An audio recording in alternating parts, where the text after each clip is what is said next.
Hey Al, I am going to discuss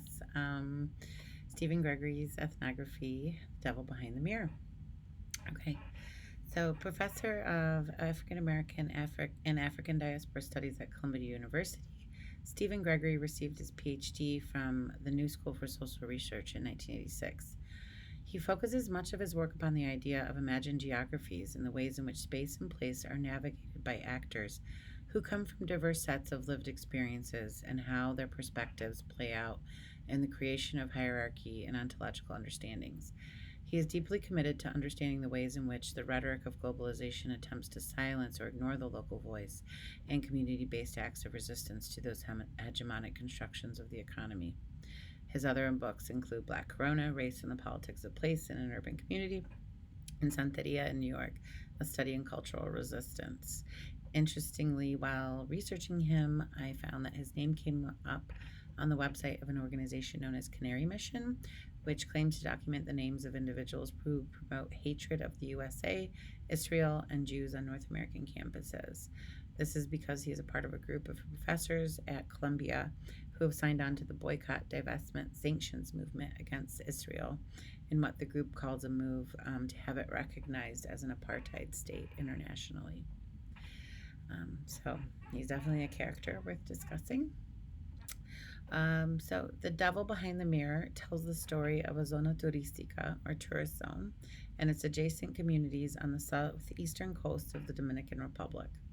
Moving between the worlds of the heavily restricted areas generally reserved for visitors to the island and the neighboring cities that surround this area, Stephen Gregory discusses globalization through the lens of tourism, sex work, race, and class, as these categories play out among various actors within the heavily mediated and historically situated nexus of service industry development for foreign enjoyment on the island and local communities. I loved the narrative structure of Gregory's book as he lays out quite artfully not only the analysis of his ethnographic work, but provides a good level of intimacy as it relates to the ways in which he collected his information, how his relationships were built with his key interlocutors, even if this exposes the at points messiness behind the methodology he employs in gaining credibility as a researcher and entree to the community as a data source. For example, for me, while his intimacy with his community and key informants is a strength, there are points at which I think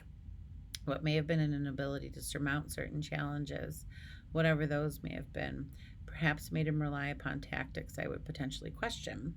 or like to know more about. His evasions, for example, at some point with Gerard, I found a bit troubling, especially because he notes that he works to distance himself from him, but yet goes on to devote an entire chapter to him as well. In addition, I found it interesting that he creates a division between male and female sex work and would have loved to know more about why, for example, Gerard's foreign girlfriend wouldn't fall within the scope of having come to the island with the same motivations as the foreign men he discusses. The main questions that Gregory seems to outline in his ethnography to me deal with how it is that women's work comes to be undervalued as both a facet of global and local ideologies, what it means to navigate citizenship in erasure and highly racialized contexts, and why it is important to move beyond surface interpretations of globalization as a monolithically transnational process that always um, equates to capital accumulation that isn't deeply embedded within specific spatial contexts and requiring of modification based upon those contexts and the people within which globalized economic forces come into contact. In Chapter 1, Gregory lays out the context for the development of tourism in the area of Boca Chica, which is lauded in the 1970s as a particularly lucrative opportunity for the economic growth of the area. However, as is often the case with large scale economic promises, which are cast as the savior of the world's poor, the development, which was mainly focused upon providing tourists with a paradise, cast the local population, as Gregory puts it, more as a nuisance to be relegated far away than as a human and cultural resource to be integrated into the development of tourism in their community. In this light, then, as one form of tourism grew legitimately through sanctioned means, Another grew through the informal sector as citizens and citizens in limbo attempted to carve out a space for themselves on the edges of tourism. In these edges, Gregory, throughout chapter 2, recasts notions of total exclusion by dominant global narratives through an exploration of the spatial constructions, both metaphorical and real, of class, gender, and race, and examines the complex interplay between these categories as they bump into one another across this landscape. And building up to this analysis in chapter 3, for example, he highlights the importance of the role of performativity and theatricality in helping to highlight the ironies, frustrations, and fallacies which prop up the rhetoric against which poor and ostracized members of the community use to push back. In chapter 4, Gregory outlines gender roles and the ways in which traditional and globalized discourses cast women as both out of place and out of control, and also at the same time as naturally primed for certain forms of labor and docile, and the various ways in which women resist that rhetoric, which casts essentialized maleness as critical to their safety, development, or stability. Gregory argues that the tourism industry not only constructs the tourist experience in gendered and racialized terms as an encounter with a docile, obliging, and feminized other, but also mobilizes, affirms, and reconfigures patriarchal ideologies and power relations within host societies to form a division of labor that accentuates wealth and power differentials between hosts and guests. However, he also notes that that does not mean that women were powerless in their dealings or interactions with men, and that they often understood quite clearly their value within this division of labor. As a co produced site for playing out both Western and Dominican male fantasies about the control of women and women's own motivations for participation in and retraction from certain forms of work or certain forms of work in certain ways, women in Boca Chica push back against these naturalizing arguments by ensuring that their relationships didn't devolve into situations in which they weren't earning their fair share for their labor. In chapter 5, Gregory goes on to discuss the ways in which the Dominican Republic's particular and specific history, as it is related both to North American white supremacy and historical Dominican fears about Haitian political invasion, has led to an infectious and invidious casting of Black Haitians as mystical, backwards, untrustworthy, and an always othered group of people. This, he says, has led to what seems a dual construction of identity among many Haitians and Dominican born descendants of Haitians. One which publicly references African diasporic contexts in order to index less dangerous tropes of Black solidarity or identity, like Rastafarianism or hip hop culture, and one which more privately sees group affiliation among Haitians as essential to survival in a hostile environment. His story of Gerard and the myriad ways in which his citizenship, health, sexual, and racial status was a continual point of reinvention, denial, and ultimately erasure highlight what Gregory points to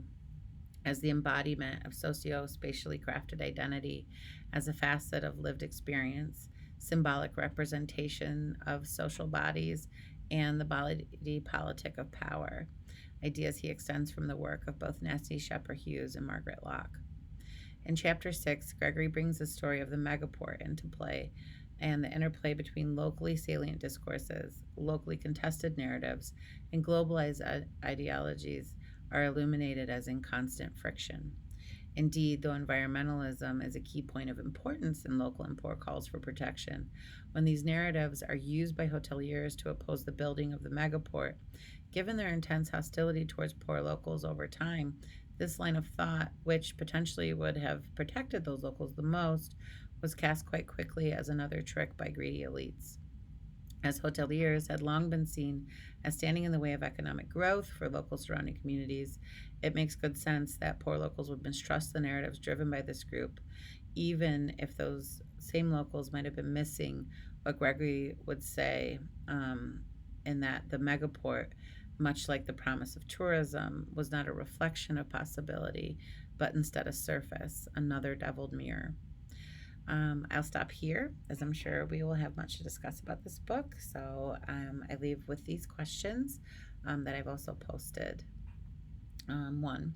As the fight between hotel owners, local community members, and the large MNCs proposing a free trade zone in Boca Chica ramped up,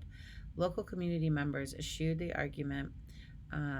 that protecting the environment was more important than protecting their ability to earn a living. How did the actions of the state in creating heavily policed tourist zones and the hoteliers themselves in keeping locals out of those spaces, and what Gregory calls the social spatial navigation of labor division, lead to that local viewpoint? Are poverty and environmentalism competing with one another in globalized economies? Two, in discussing the waves of rolling blackouts that hit the Dominican Republic because of the punitive actions put in place by the foreign-owned power companies, one person told Gregory, "Aquí no hay poder." Here, there is no power. How does Gregory's discussion of the informal economy challenge this notion? Or does it? Three, throughout the book, women are often cast as in need of protection and susceptible to the wiles of uncontrollable masculinity. In what ways does Gregory argue that the production of sex work as an economically viable reputation of the naturalization of women as cheap labor come about directly as a function of the tourism industry as it is designed in Boca Chica? Okay, I look forward to discussing all of this with you, and I will see you in class.